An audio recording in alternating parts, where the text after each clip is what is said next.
My name is Jag Dudley. I taught in Taipei, Taiwan for a year, and before one goes overseas, I really recommend going through a recruiter.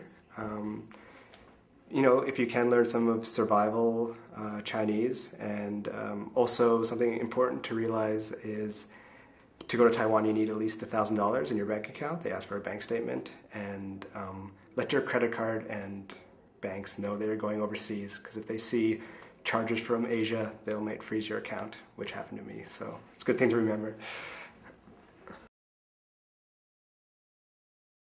Asia has always seemed very interesting to me, so I knew I wanted to travel, and I had an ed degree, so I knew that was a pretty good currency to have as far as going overseas and making some money as I travel. And so, yeah, that's what initially got me interested.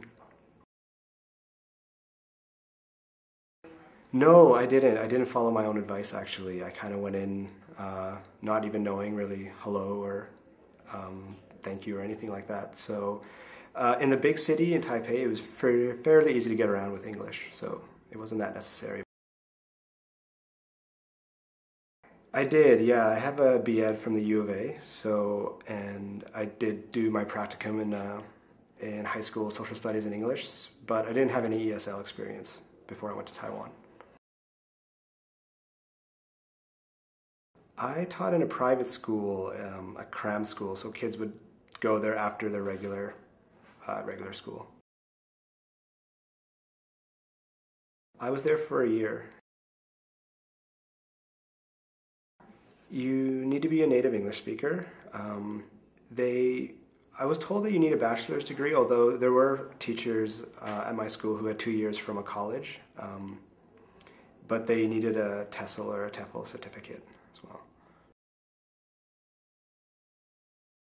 It varied, but I would say around 1,200 American a month. No, I think that's quite common in Korea, but in Taiwan you pay for your flight there and back as well as your rent. I taught all sort of age groups, so all the way from kindergarten to adults. And like I said, it was a private school, something they went after regular school. So usually I wouldn't start until later in the afternoon, or 2-ish. And the teaching day was usually not more than 4 or 5 hours.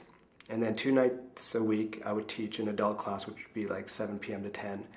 And Saturday is your long day, usually 9 to 5. Very safe, yeah. Even the neighborhoods that people told me were a little bit sketchy or shady, I found not very intimidating at all, and I felt very safe and rarely heard of any incidences.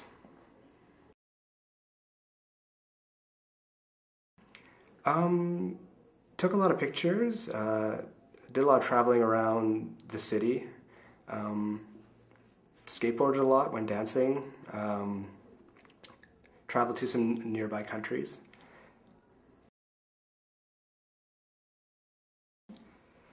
Not really, but I think that's because I had a really good time in Taiwan and did a lot of traveling. It's certainly possible to save a lot of money, but I think I did a lot of traveling at the end of my year, which sapped up a lot of my savings.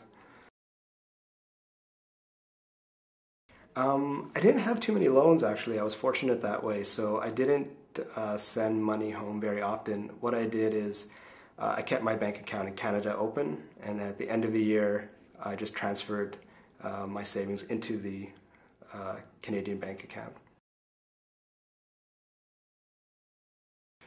You do. They're quite substantial your first year. It's 20% of your income.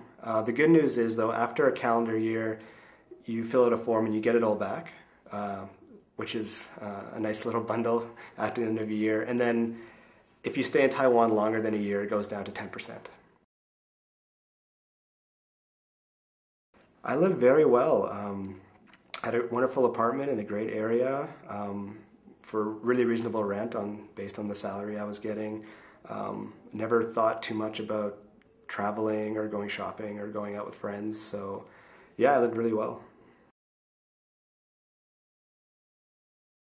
Quite hot. It's fairly muggy. It's very close to the water. So the summers do get high 30s, low 40s. It rains a lot in December and January, but still stays fairly warm. But what we would consider spring and fall are really pleasant, mid 20s, and often very sunny. Plentiful, yeah. It's hard not to find a place to eat in Taiwan. A lot of rice, a lot of fried vegetables.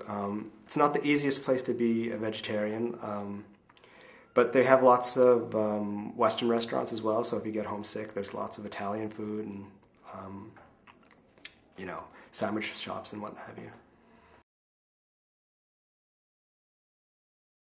It was. The public transportation system is excellent actually in Taipei. The subway is really good and has a lot of routes, and the buses are really cheap. And taxis are also pretty inexpensive, and they're everywhere, so I didn't find it too much of a problem.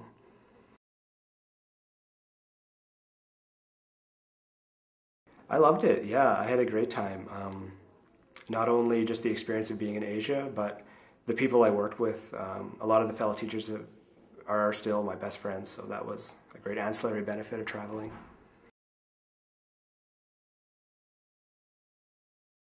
I went through a recruiter. I went through Footprints Recruiting, and I really recommend it. Just you can certainly find jobs easy enough if you just go without a recruiting, but it's a bit of a dice roll.